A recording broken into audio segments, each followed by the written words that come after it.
Isang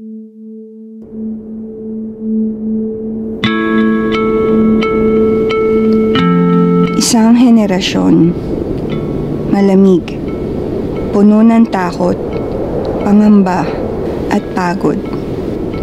Nawalan ng gana, nawalan ng apoy.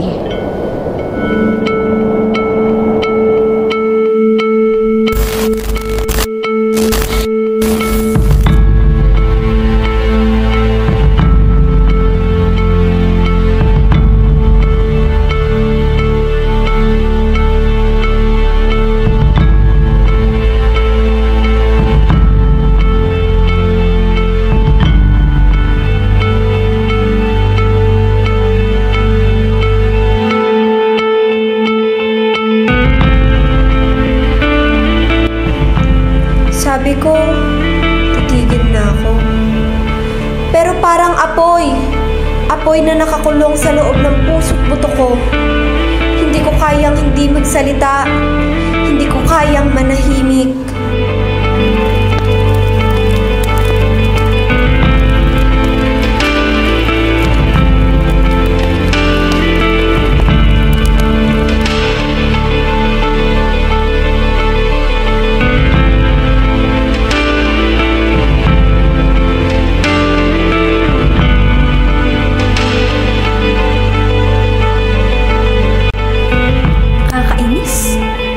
Di pa ba ito matatapos? Sana tinulog ko na lang ito. Ay, ang dami ko pang gagawin. Asawa na. Nasaan na ba yung apoy ko?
Palagi nilang bang ganito ang buhay? Ang daming kulang. Nakakalunod ang mga pagsubok. Kailangan ko lang naman ng bagong apoy para hindi sumuko.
Puro na lang trabaho.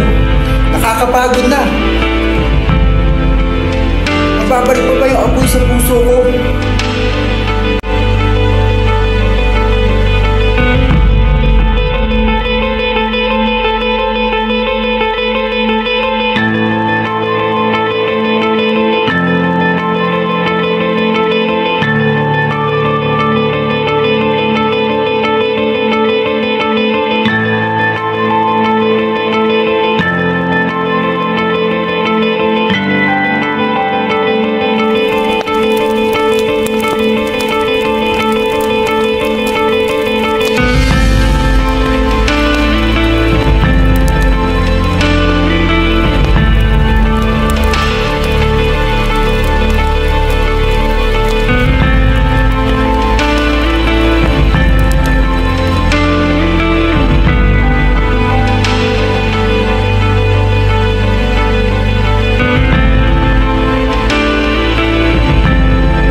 Pagod na ako. Akala ko tapos na. Pero ang salita niya, parang apoy sa buto ko. Ignite me again, Lord.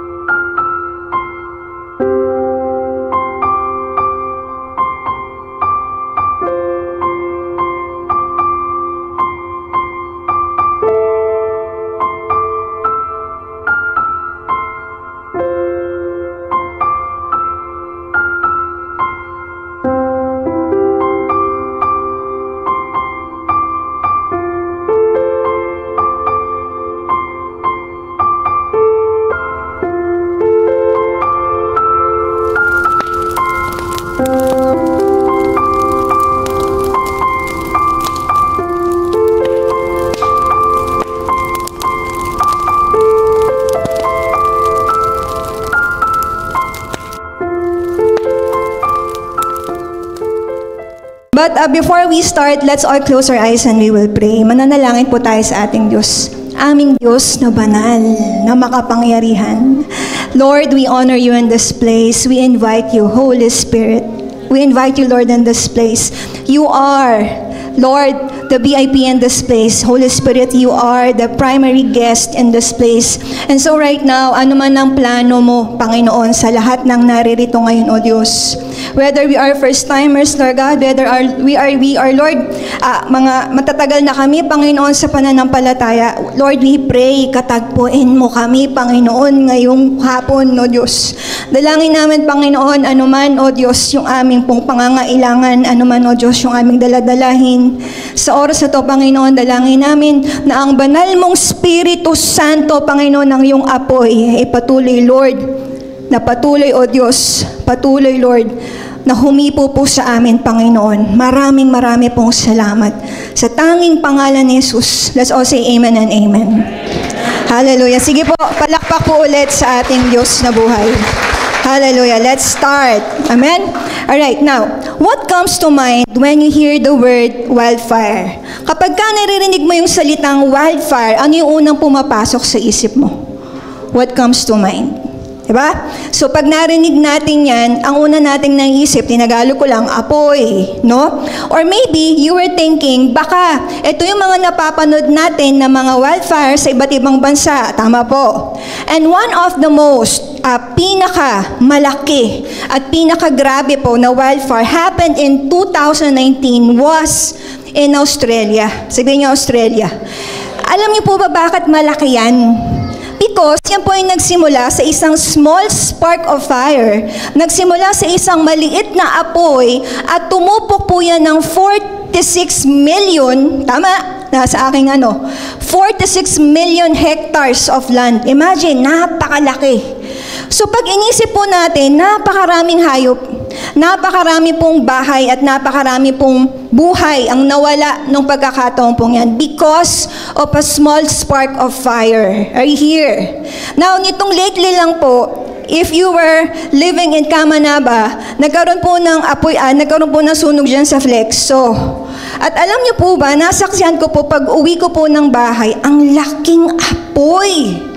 I don't know, siguro iba po sa inyo nasunugan na, nakakita ng apoy sa kapitbahay. Hindi ko alam saan kayo nakakita. Pero yung nakita ko pong apoy, ang laki. At parang feeling ko yung apoy may mata, merong ilong, merong bibig, at parang tumatawa po siya. Alam mo yun, yung tuwang-tuwa siya na ginaganon-ganon niya yung kamay niya dahil, grabe, sabi ko, ganun pala. Kapag nakakita ka ng apoy, nakakamangha. Sabihin niyo, nakakamangha. Nakakamangha. Amen. Now, kapag pinag-usapan po ang apoy sa Biblia, kapag sinasabing fire in the Bible, ang apoy po ay simbolo ng init. Ang apoy po ay simbolo ng liwanag. Ang apoy po ay simbolo ng lakas. Again, ang apoy po, ang simbolo sa Bible, init, liwanag, lakas.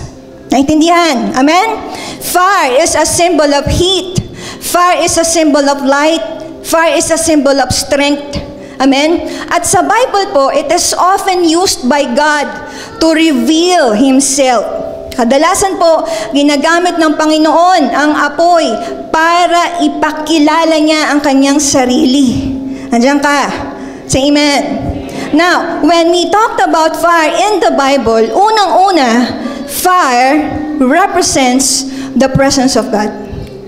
Pagka sinabing apoy, it represents the presence of God. Sabihin niyo, presence. In Exodus chapter 3, nung na-encounter po ni Moses ang Diyos through the burning bush, nakatagpo niya ang Panginoong Diyos sa isang puno na hindi po nagliliyab. In Exodus 13, God guided the Israel by a pillar of light at night. Ang Diyos ay gumabay sa Israel sa pamamagitan po ng haliging apoy. At sa Old Testament times, look at me church, tingin. In Old Testament times, ang apoy po, fire, is a sign that God is present. Are you here? Ang apoy po ay senyales, amen, na ang Diyos ay nandiyan. Fire is what?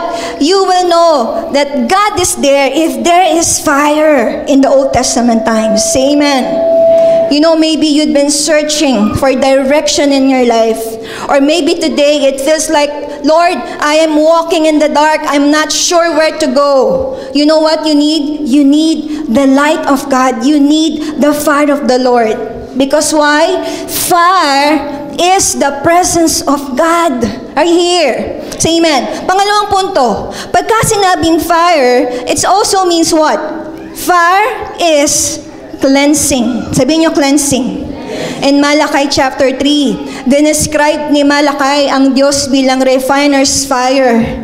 Alam niyo po ba, ang ginto, ang silver, it has to go through fire para mawala yung impurities niya. To remove all impurities, ang gagawin po ng refiner, idadaan po sa apoy. Amen? Kaya after po niyang dumaan sa apoy, makakita mo yung tunay niyang ganda. Andiyan ka? Say amen. Kaya ang apoy po sa Biblia, hindi lang about God's presence. When we talked about fire in the Bible, it also about God's purifying work. Andiyan ka? Pag nag-pray ka, Lord, send your refiner's fire. Actually, it is a painful prayer. Kasi pag hiniling mo sa Panginoon, i-refine ka niya, God will allow you to go through fire of testing. God will allow you to go through fire of what? Of trials. Magugulat ka na lang, Lord, sabi ko, apuyan mo ako, binigyan mo ako ng mas maraming trials, binigyan mo ako ng mas maraming problema. Bakit? Ang intention ng Panginoon, linisin tayo. Right here. Say amen.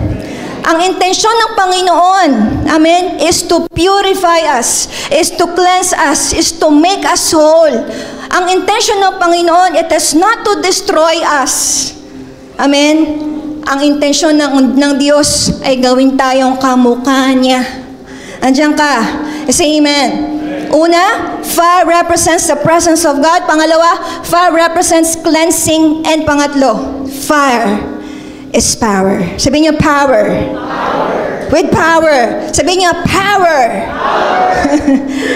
You know, nung si Jesus Christ po ay nag-ascend, umakyat sa langit, ang sabi po niya sa mga disipulo niya, hintayin niyo, bibigyan ko kayo ng kapangyarihan. And on the day of Pentecost, the disciples were all together just like this. They were praying. They were in one place. And they were waiting for God's promise. Amen? Suddenly, a sound like mighty rushing wind. Tsaka, filled the room. And then something remarkable happened. Tongues of fire appeared and rested on each of them. Are you here? Napuspos po sila ng banal na Espiritu Santo. Amen? Nandiyan ka. Naging matapang po sila sa pagsasalita at pagbabahagi po ng Ebanghelyo. Kaya pag ang isang tao po ay napuspos ng banal na Espiritu Santo, nagiging matapang siya. Amen? Say amen. Kapag ang isang tao ay napuspos ng banal na Espiritu Santo, nagiging makapangyarihan ng kanyang buhay. Say amen. Say amen. Ang daming tao mahina. Diyan ka. Ang daming tao mahina sa laban. Ang daming tao mahina sa tukso, sa pagsubok. Andiyan ka. Pero kapag dumating ang Espiritu Santo ng Panginoon, bibigyan niya tayo ng kapangyarihan para magtagumpay. Say amen. Say amen. Kaya mga kapatid, nakakita natin na ang apoy ay nagbibigay ng liwanag, ng init at ng lakas. Amen? Sa buhay Kristiyano natin, sobrang halaga nito sa atin. Sobrang halaga ng apoy sa buhay po natin. Dahil ang apoy po ng Diyos ang nagsusustena sa atin. It is the fire of God that sustain us. Do you agree? Say amen. Alam niyo po, nung high school ako, ang bili ni Mami noon sa amin, pag uwi niyo magsaing kayo, may ulam na kakain na lang kayo. So, in other words, pag uwi mo magsasaing ka para makakain ka. Nung nagsasaing po ako, nawalan po ng gasol. So, sabi ko, paano kaya ako makakasaing nito? Walang gasol. Nakita ko po sa labas, may ulingan. So, pag nawawalan kami ng gasol, may uling doon, gagawa ka ng apoy. Yun ang gagawin. So, ang ginawa ko, mag-aapoy ako doon. Alam niyo po ba? Siguro mga 30 minutes na. Wala pa rin ako nagagawang apoy. Alam niyo po ba, nakatatlong notebook na po ako. Hindi pa rin nag-aapoy. Paano kaya to? Naubos ko na yung posporo. Hindi ko pa rin napapaapoy. Andiyan ka? Say amen. Ang pinakamahirap, church, tingin sa akin. Ang pinakamahirap, magpanatili ng apoy. Do you agree? Amen? Ang pinakamahirap, yung panatiliin mong nag-aapoy ka kasi kung sa sarili mong lakas lang, hindi mo kayang i-sustain yung apoy. Dahil tayo pong mga tao, limitado lang po tayo. Do you agree? Say amen. Now, ngayong hapon, let's be real. Maging totoo lang tayo. Darating talaga yung panahon na parang nanlalamig tayo sa Diyos. Darating talaga yan. Yung panahon na mawawalan tayo ng gana. Amen? Darating yung panahon na parang walang liwanag, na parang walang direksyon sa buhay. Darating yung panahon, yung tipong you go through darkest moment in life. Ganyan. Amen? Say amen. At darating yung panahon, you'll feel like wala na akong lakas para magpatuloy. Mararamdaman natin yan. Pag drain tayo, pag pagod tayo, minsan may isip natin, Panginoon, ayoko na. Amen? Sino nakakaranas niyan? Sige nga, ako lang. Say amen. Amen? Let's admit, okay? Let's admit, we need the fire of God. Kailangan po natin yung apoy ng Diyos. Kailangan natin yung apoy ng Panginoon. Kailangan natin ng presensya niya. Kailangan po natin ng paglilinis niya. Kailangan po natin ng kapangyarihan niya. Amen? At hindi po yan nabibili sa convenience store. Hindi po yan nakukuha kung saan lang. Now, my question is, how to have that fire? Are you with me? You say amen. Paano ako magkakaroon ng ganong klaseng apoy, Pastora? Are you here? Now, let me introduce to you this one person in the Bible. This man of God who went through the same. And his name is Jeremiah. Sabihin niyo, Jeremiah. Alam niyo po ba na tinawag po siyang weeping prophet? Alam niyo pa kung bakit? Tanong niyo sa akin kung bakit? Kasi dumaan siya sa sobrang bigat ng pagsubok. Tanong niyo sa akin, ilang taon siya nagsiserve sa Panginoon? Ilan? 40 years. Biruin mo, he is called to preach the word of God. He has been obedient. Obedient siya sa Diyos 40 years. Walang mentes ng pagsunod sa Diyos 40 years. Amen? At sa loob ng 40 years, none heed of the word, walang nakikinig. Biruin mo, nagtayo ng simbahan, kunwari, nag-set up ng church, walang pumapasok sa simbahan, walang nakikinig. Pumunta ng street, nag-evangelism sa kalsada, walang nakikinig. 40 years. Pag inisip ko, sabi ko, Lord, reasonable. Kung 40 years, ganun nangyayari sa'yo, tumigil ka na.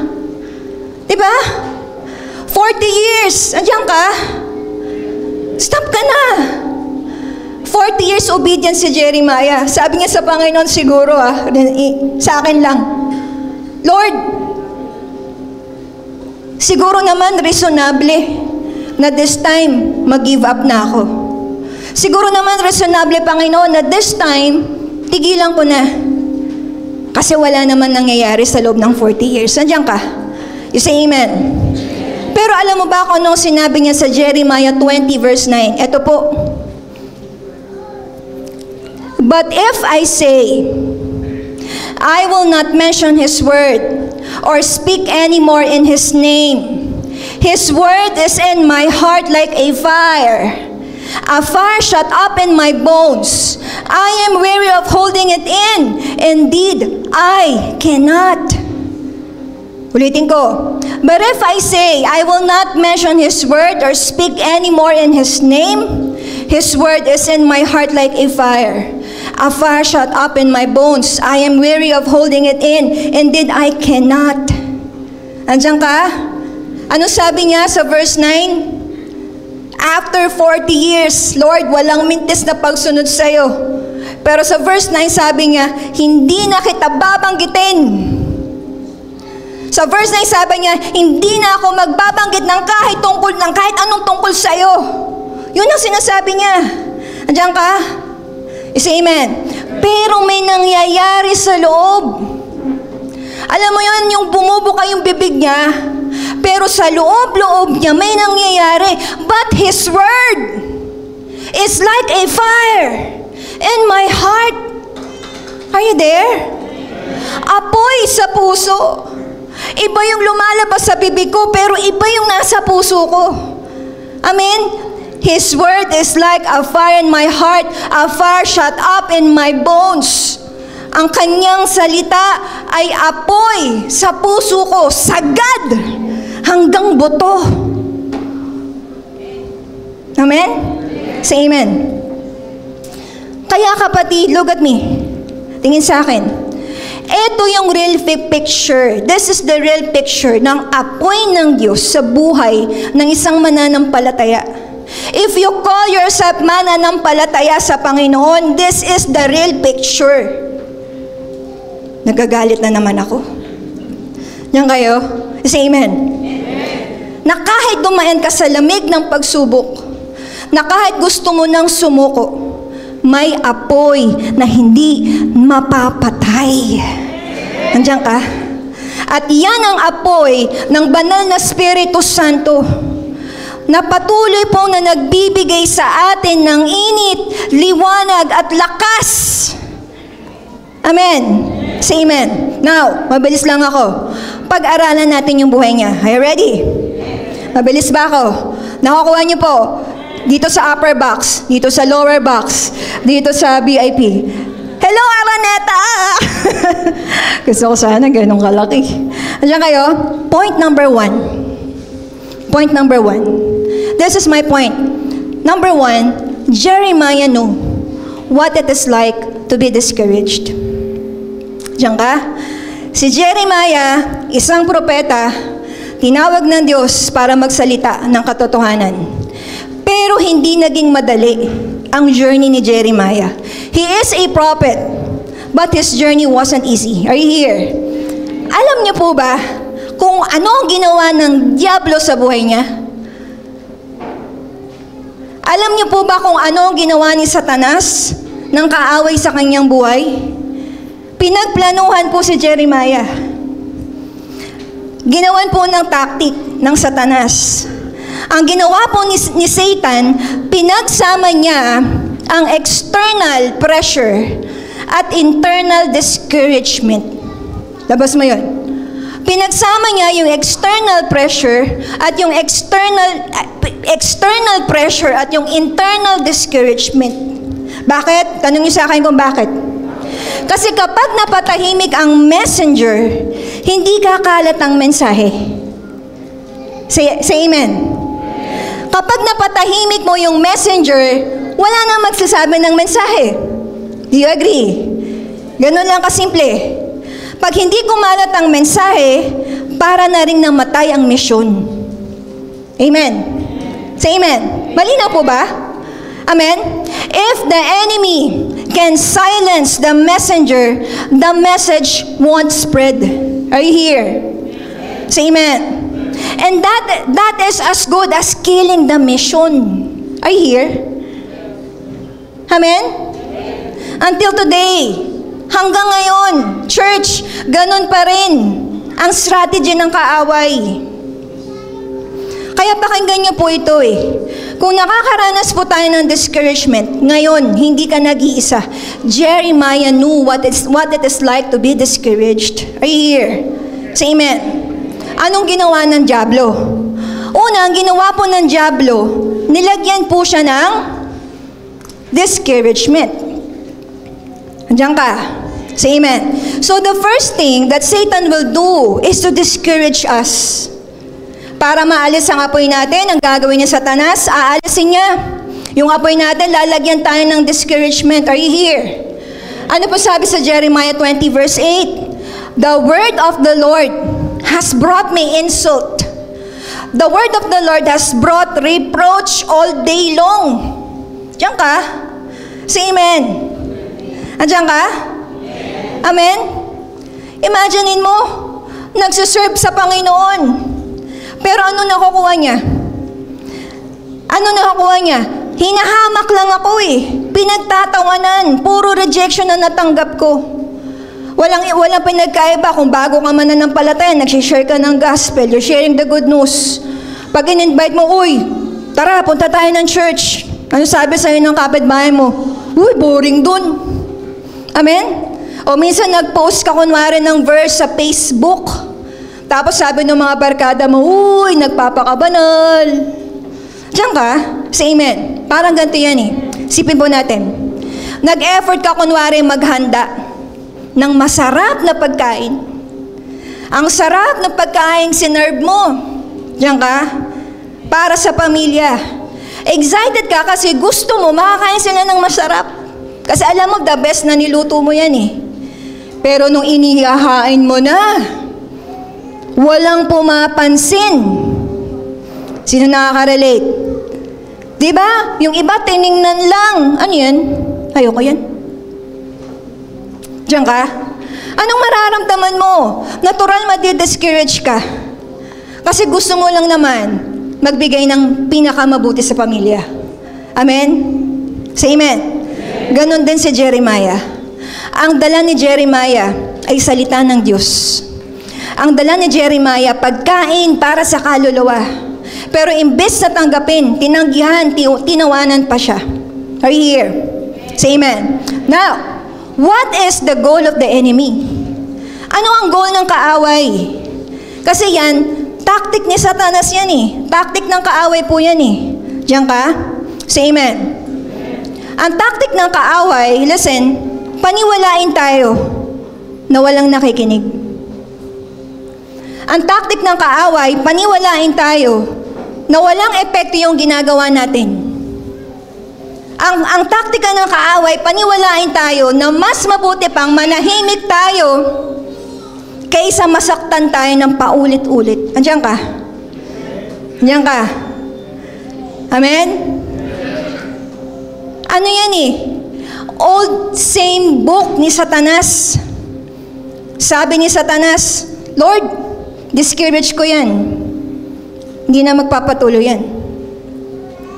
Amen? Pinapayagan ng Panginoon to test if our hearts are right before Him. Diyan ka? Say amen. Papayagan ng Panginoon para makita niya yung tunay na lagay ng mga puso natin. Are you here? Pangalawa, isolation. Bilisan ko lang. Second tactic ng kaaway is isolation. Si Jeremiah, hindi lang na-discourage. Pero ang ginawa po ng dyablo, pinahiya siya sa harap ng marami. Yan ka? He was put in public shame. Ano po sabi ng Jeremiah 20 verse 2? He had Jeremiah the prophet beaten and put in the stocks. Tingnan niyo po yung tsura. Yan ka? At the upper gate of Benjamin, at the Lord's table. Jeremiah was put in isolation. Alam niyo po ba na grabing kahiyan ang inabot niya? Imagine, binugbog ka na, ikinulong ka pa, tapos tinalian ka, nilagay ka sa pinakamataang lugar para lahat makita ka at para lahat pagtawanan ka. Andyan ka? So hindi lang sakit ng katawan ang tinamo niya, grabing kahiyan po ang tinatamo ng mama. Andyan ka? Pagka sinabing isolation in modern times, ano po ba iyan? Ang isolation po ang ibig sabihin, yung pakiramdam, mag-isa ka kahit maraming tao sa paligid mo. Yung pakiramdam na parang walang nakakaintindi sa'yo. Yung pakiramdam na parang ikaw lang ang naiiba. Yung pakiramdam na parang lahat sila nagkakaisa laban sa'yo. Amen? Sunod dito mga first-timers, baka naramdaman niyo po to. Sa pamilya, pwedeng sa barkada, parang wala tayong kakampi. Na kapag nagbanggit tayo ng tungkol sa Panginoon, tungkol sa Diyos, biglang may nagsasabi, ano ba yan? Ang boring mo naman. Ano ba yan? Alam ko, 1 week ka lang. Di ka magtatagal. Di ba? Diyan ka? Sino dito matatagal ng mananampalataya? Minsan nakala natin, church, look at me, ang isolation nakala natin sa labas lang nangyayari. Pero ang isolation, look at me, ay pwede rin pong mangyari mismo sa loob ng church. Are you here? Amen. Pwedeng regular ka sa simbahan, pero kung walang nakakaalam ng struggles mo, isolated ka emotionally. Parang uupo ka, makikinig, uuwi, pero walang tunay na nagtatanong, kamusta ka na ba talaga? Say amen. Baka ganito po yung nararanasan natin. Nasa church tayo, pero may mga pagkakataon, ang pakiramdam natin, wala tayong kasama.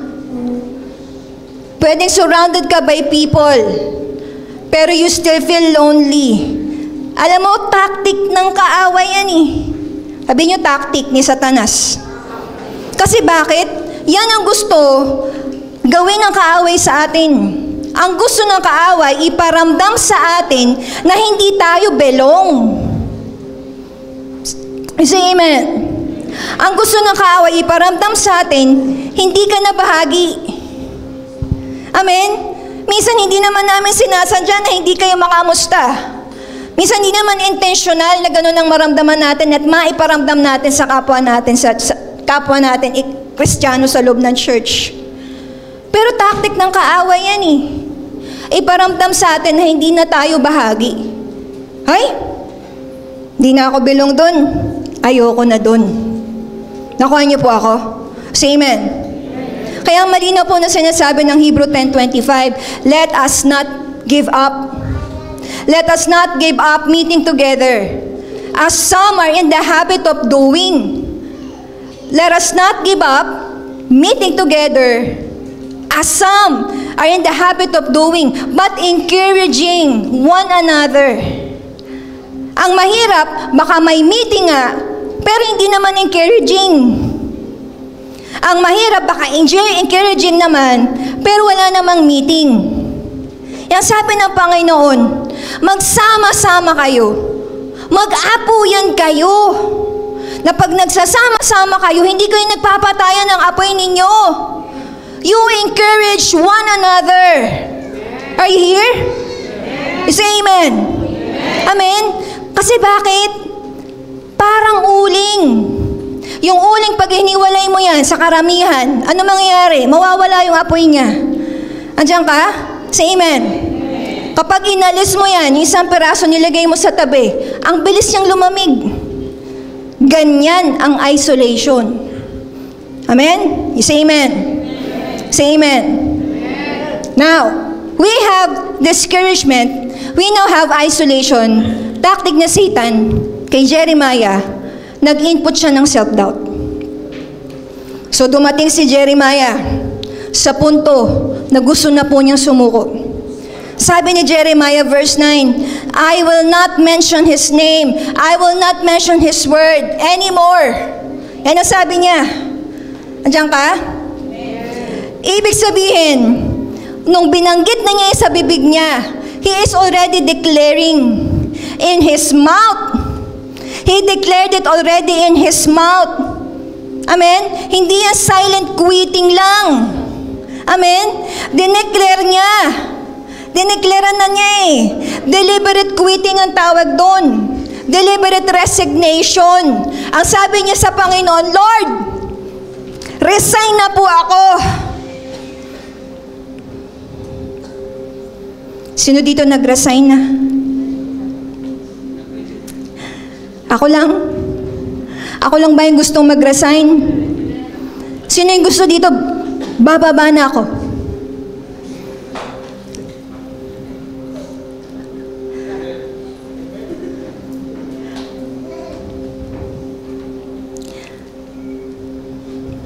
Diyan kayo? Kung bago po tayong mananampalataya, baka ito naisip natin. Bakit parang mas madali ang buhay nung wala pa akong ministry? Bakit parang nung hindi pa ako seryoso sa Panginoon, konti lang yung problema ko? Bakit kung kailan nagsisimula na ako, saka ang dami-dami kong problema? Alam mo kung anong goal ng kaaway? What is the goal of the enemy? Ang goal ng kaaway, ang gusto ng kaaway, look at me church, i-convince tayo na ang pagsunod natin sa Diyos ay puro pain at walang joy. Kaya ang isang tao magre-resign eh. Kasi hindi na siya masaya eh. Tama? Ba't ka magre-resign sa bagay na masaya ka pa? Minsan nga kahit hindi naman talaga sobrang laki ng sweldo mo, hindi ka nagre-resign doon eh. Bakit? Masaya ka eh. Ba't ang isang tao maayaw? Hindi na siya masaya. At tactic ng kaaway yun. Look at me. Tingin sa akin. I-convince tayo na ang pagsunod natin sa Panginoon, puro pain lang. Puro sakit. Gusto niyang isipin natin to. Bukas pa ba? Gusto niya isipin to. Hindi worth it. Gusto ng kaaway isipin natin, hindi worth it maglingkod sa Diyos. Hindi worth it magtiwala sa Panginoon. Hindi worth it magstay sa pananampalataya. Amen? Hindi ba talaga worth it? Pero sabi ng Panginoon, John 16:33, in this world, you will have trouble. But take heart, I have overcome the world. Hindi sinabi ng Panginoon, you will have this and that. You will have new house, new car. No. Hindi niya sinabing ganon. Malinaw na sinabi ng Diyos, you will have trouble. Amen. But He said, you will have trouble, but take heart. I have overcome the world. Ibig sabihin, lahat ng pinagdaanan natin at pagdadaanan pa po natin, napagtagumpayan na ng Diyos para sa atin. Amen? Say amen. You see? Nakakita niyo po yung pattern? Anong ginawa ng dyablo kay Jeremiah? Nilagyan ng discouragement, nilagyan ng isolation, inanjekan ng self-doubt.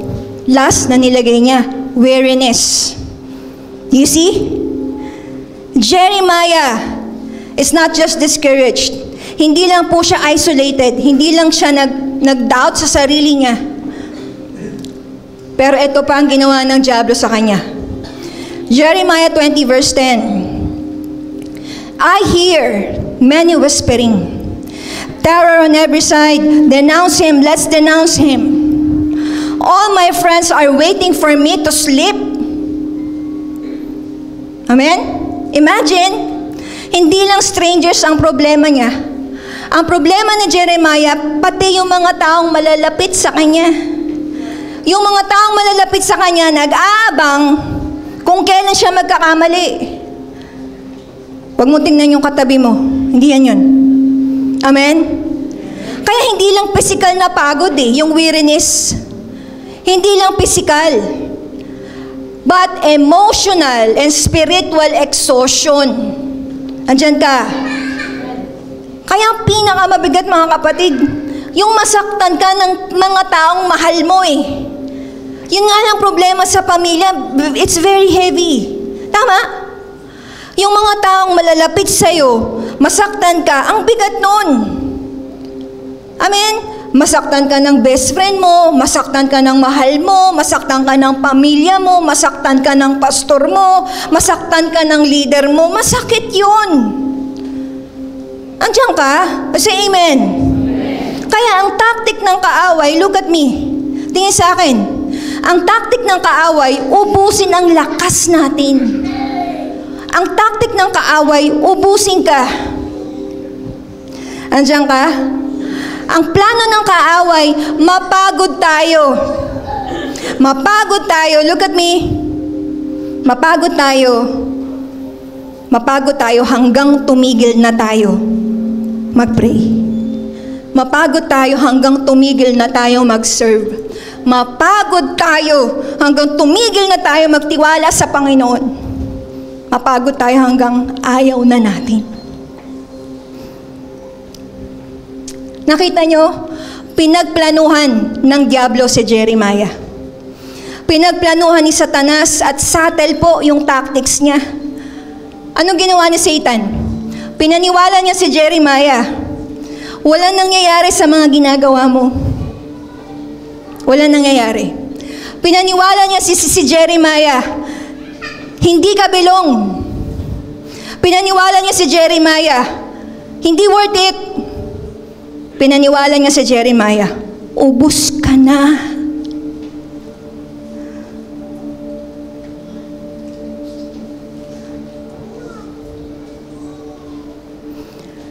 Kaya tingnan niyo po, mga kapatid. Satan doesn't attack with obvious temptation.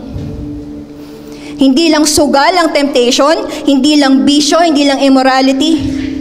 Minsan subtle po ang tactic ni Satanas: discouragement, isolation, self-doubt, weariness. Bakit? Kasi gagawa si Satanas ng lahat ng paraan para mamatay ang apoy natin. He will make you stop. Remember, he asked permission to God, di ba? Nung nag-ask siya kay Lord, itetest ko si Job, Sabi niya, Lord, patayin natin apoy ni Job. Hindi na maglilingkod sa iyo yan. Amen? You say amen? And same thing with Jeremiah. Satan did everything to stop him. Lahat ginawa ni Satanas para tumigil si Jeremiah. But the word of God is like fire in his bones. Ano nangyari? Point number 2. Jeremiah knew what it is like to be discouraged. But number 2, sabay-sabay, sabihin natin, 1, 2, 3, go. There is fire in his bones. But there's still fire in his bones. Kasi kahit halos sumuko na yung mama, gusto na nung mama manahimik, may isang bagay siyang hindi mapigilan. Amen? Ano sabi niya sa verse 9? I will not mention His word, I will not speak anymore in His name, but His word is in my heart like a fire shut up in my bones. I am weary of holding it in. Indeed, I cannot. Sabi niya, gusto ko nang tumigil. Hindi ko magawa. Tanong niyo sa akin kung bakit. You ask me why. May apoy sagad sa buto. Amen. Bakit? Ang salita ng Diyos nakaukit sa puso ni Jeremiah. Hindi basta nabubura. Hindi pwedeng patayin ng discouragement, ng isolation, ng self-doubt, ng weariness. There is the fire in his bones. Amen? Say amen. Say amen. Now, what is the meaning? Anong ibig sabihin, pastora, ng fire in my bones? You know, when we say fire in my bones, number 1, ang meaning po niyan, it is God's call. It is a spiritual calling. Amen? It refers to uncontainable passion placed by God. Sino naglagay? Si Lord. That we felt so burdened by the Word of God that even what we wanted to stay silent, kaya lang nag-uumapoy sa loob until we had to speak.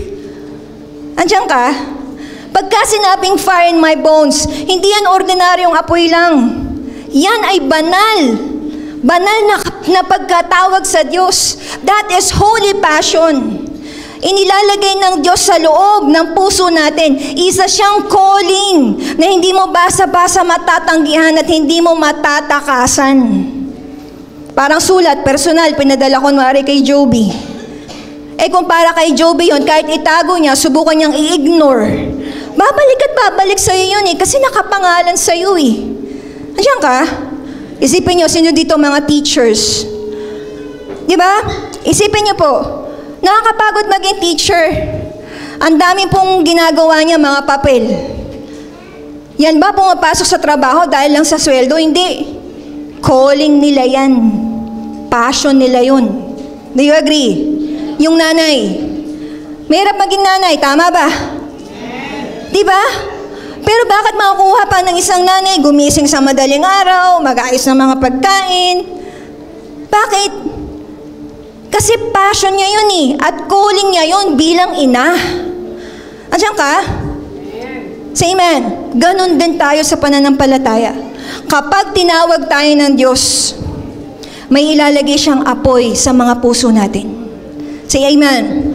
Ganyan rin si Jeremiah. Sabi ni Jeremiah, titigil na ako, Panginoon. Sabi ni Jeremiah, Lord, mananahimik na ako. Pero hindi niya magawa. There is fire in his bones. Amen?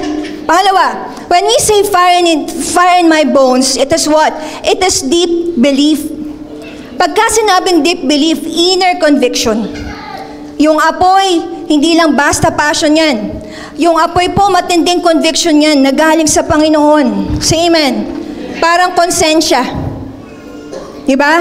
Hindi ka mapalagay hanggat hindi mo ginagawa yung tama. Example, nakapulot ka ng wallet, pitaka. Ikaw ang nakakita. Di ba yung pitaka pwede mo namang i-ignore, pwede mo rin i-keep? Wala mo nakakita Kaya lang, konsensya, hindi ka mapalagay hanggat hindi mo ginagawa yung tama, hanggat hindi mo binabalik sa may-ari. Bakit? May conviction sa loob na nagsasabing hindi tama yan. Amen? Huwag mong gawin yan. Hindi yan tama. Ganon ang fire in my bones. Ganon ang fire in the bone. Hindi ka magiging at peace hanggat hindi mo sinusunod yung pinapagawa ng Panginoon sa'yo.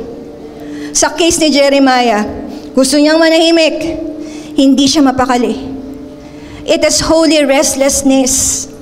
Mapapagod ka lang. Diyan ka? Ibig sabihin, nung His Word is in my heart like a fire, kinonsumo siya ng salita ng Diyos yung buong pagkatao niya. Kahit itago niya, hindi niya kayang makontain.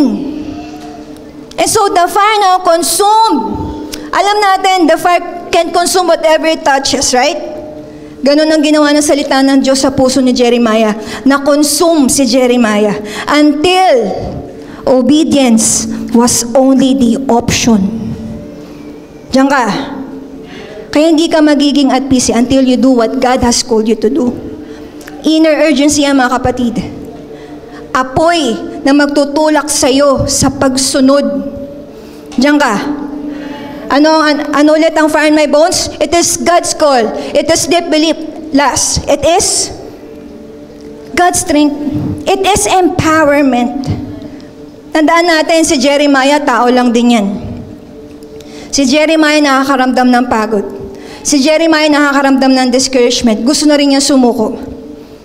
Kung sa sarili lang lakas niya, titigil na yan Pero ano nagsusustain kay Jeremiah? Tanong niyo sa akin kung ano. Ang nagsustain kay Jeremiah was the fire of God. Amen? Ang nagtulak sa kanya ay ang kapangyarihan ng Diyos. Say amen. Say amen. Acts chapter 2, yung Pentecost time. Nung bumaba ang banal na Espiritu Santo, tongues of fire, nakita sa ulo ng bawat disipulo. Ano nangyari? Mga dati, takot yung mga disipulo, nagtatago po sila. Pero si Pedro, dati, takot, nag-deny sa Panginoon, nag-preach to 3,000 people. That day, 3,000 were saved. Imagine. Say amen. Exodus chapter 3, burning bush. Nakita ni Moses ang apoy na hindi nauubos. At doon nagsalita ang Diyos sa kanya. Doon siya tinawag ng Panginoon. Amen? Say amen. Kaya kapag sinabi, fire in my bones, ibig sabihin, hindi lang yan human passion. It is divine empowerment. Na kapag ang banal na Espiritu Santo ang naglagay ng apoy sa atin, hindi mo yan mapipigilan. Na kahit discouraged ka, bibigyan ka ng lakas ng Diyos. Amen? Fire in my bones, it is a spiritual calling. It is inner conviction. It is empowerment. Ayaw mo na? Ayoko na mag-pray. Pero fire in my bones, magpe-pray ako. Ayaw mo na magmahal. Ayaw mo na magpatuloy. Ayaw mo nang mag-life group. Ayaw mo nang mag-serve. Ayaw mo nang gumawa ng mabuti. Pero may apoy. Amen? Say amen. May apoy. Merong apoy. Hindi dahil sa sarili nating lakas, pero dahil sa ating Diyos. Dahil sa Lord. Maybe first time mo sa church. At iniisip mo, kaya ko ba talaga magbago? Kaya ko ba talagang iwan ng bisyo ko? Kaya ko ba talaga, pastora, na magpatuloy? Ang sagot, hindi sa sarili mong lakas.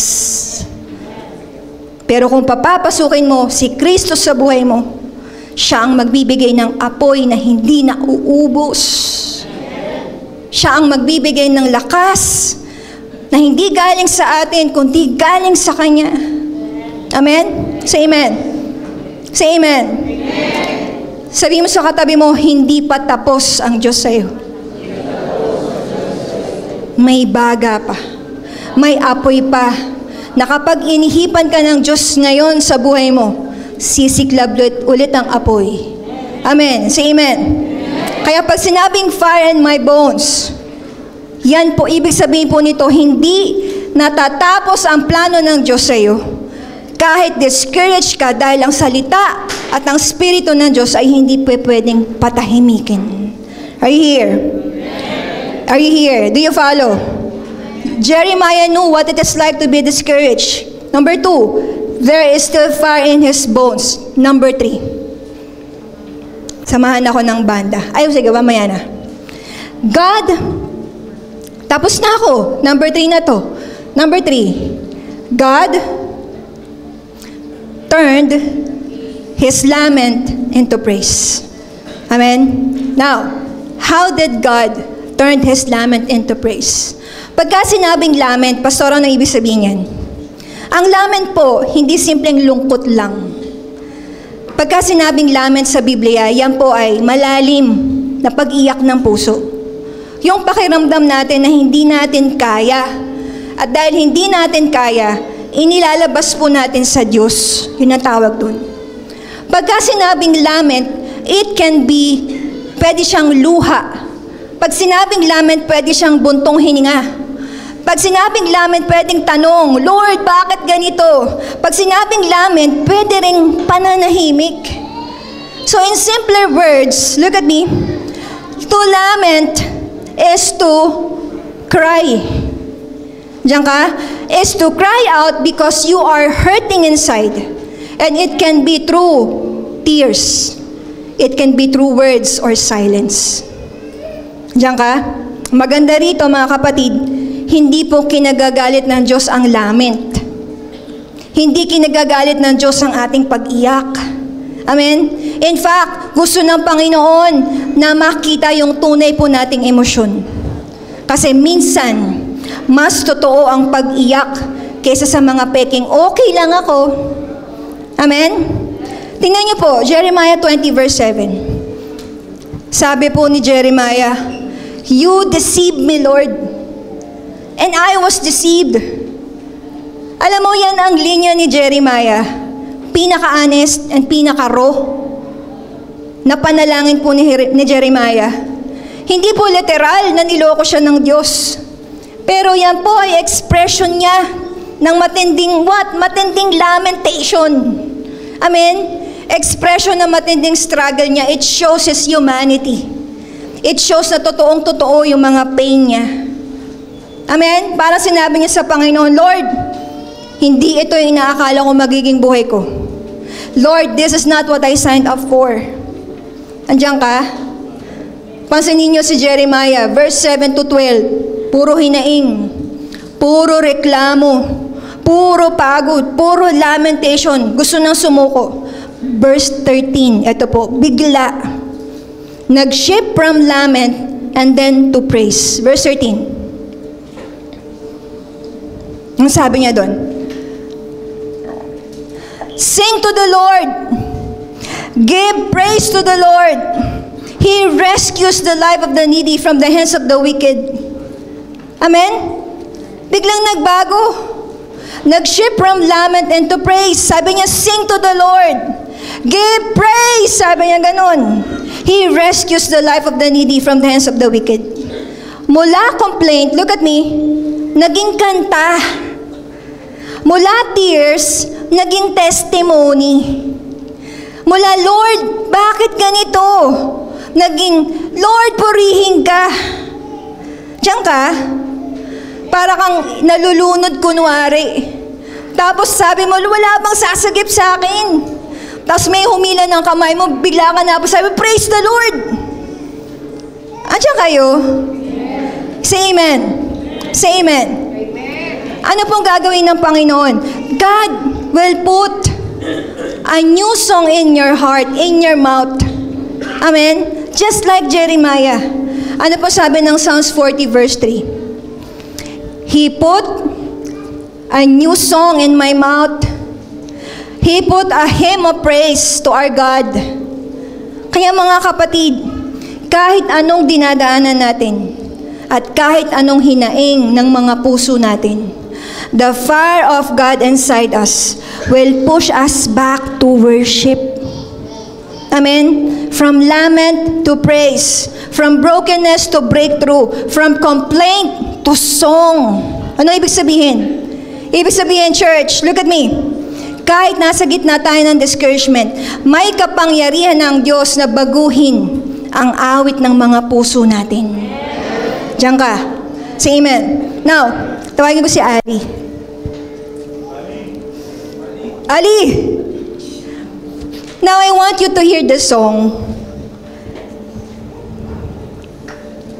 Because this song is, I believe, the exact song of Jeremiah's heart. Okay? Babasahin, kakantahin mo na ni Ali yung first part. Nandito. Labas mo nga yung unang stanza. Kahit wala mo na yung banda. Go. Sa bawat pala ng luha, sa aking kahinaan, sa bawat luhod at panalangin, hindi mo ako iniwan. Jesus, ika'y nariyan. Second stanza. Sabayan natin si Ali. Sa bawat tanong ng buhay, suliranin, di maintindihan. Salita mo'y panghahawakan, na hindi mo ko iiwan. Jesus, ika'y nariyan. Mamaya na. Diyan kayo. Amen. Yan po yung eksaktong puso ni Jeremiah. He is discouraged. He wanted to quit. Gusto na po niyang umayaw. Gusto niya na mag-stop. He lamented before God, Lord, ang dami kong pinagdadaanan ngayon, Panginoon. But you know what he did? But God turned his lament into praise. Sige nga, Ali, go. Itataas. Next slide. Sabay-sabay po. Itataas ang aking mga kamay sa Diyos na mahabagin sa ating tunay. O ang alay ko ay pusong basa, nagpapakumbaba sa iyong presensya. Amen. God turns his lament into praise. Hindi lang siya basta nagtaas ng kamay. Hindi lang siya basta kumanta na parang ordinary Sunday service po, mga kapatid. But when he sings, but when he lifts his arms, but when he praises the Lord, he did it with agony. He did it with pain. Nagpupuri siya sa Panginoon kahit na. Nagpupuri siya sa Panginoon kahit pa. Amen? Bakit? Ba't niya nagagawang itaas ang kamay niya sa Panginoon? Ikaw ba kaya mo itaas ang kamay mo sa Panginoon kahit may problema? Kaya bang itaas ang kamay mo sa Panginoon kahit may sakit? Kahit meron kang mahal sa buhay na nawala. Lord, ayoko na eh. God, I wanted to quit. Lord, I wanted to stop. Pero nakataas pa rin ang kamay ko. Bakit? There's still fire in my bones. May apoy. May apoy eh. Ayoko na. Pero nandito pa rin ako. Reklamo ako ng reklamo, pero nandito pa rin ako. Bakit? May apoy sa puso. There's still fire in his bones. There's still fire in my bones. Are you here? Kating natin yung bridge. Suriin mo ang puso Sabay-sabay. ko, suriin mo ang buhay ko.